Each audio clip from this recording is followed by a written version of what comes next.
এরকম যে ন্যাক্কারজনক ঘটনা ঘটে গিয়েছে কুশাঘাটা নামক জায়গায় চুল ছিনতাই হয়েছে আমাদের প্রায় 1 থেকে 1.5 কোটি টাকার মাল ছিনতাই হয়ে গেছে।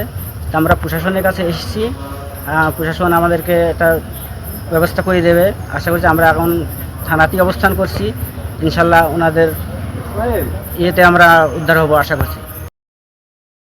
জায়গাতে আমাদের ড্রাইভার এবং আমাদের ড্রাইভার শহীদ এবং আমাদের ম্যানেজার সানোয়ার হোসেন আমাদের জানিয়েছে যে আমরা চুয়াডাঙ্গা থেকে আসার পথে কুশাঘাটা নামক জায়গাতে আমাদের গাড়ি দাঁড় করায় 6 থেকে 7 জন লোক গাড়ি থেকে আমাদের নামানোর পরে গাড়ির চাবি নিয়ে নেয় এবং আমাদের মোটরসাইকেলে করে অন্য স্থানে নিয়ে যায় আমাদের দুইজনকে, 2টা মোটরসাইকেলে করে।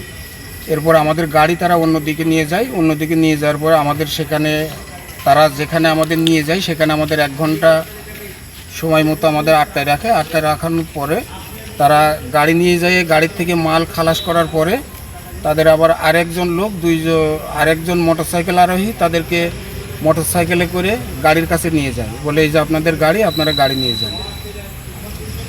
এরপরে আমাদের ড্রাইভার এবং ম্যানেজার গাড়ি নিয়ে থানায় চলে। দামুড়হুদা থানা পুলিশ এবং জেলার ডিবি এবং অন্যান্য ডিএসবি এ ব্যাপারে গুরুত্ব সহকারে তদন্ত করছে।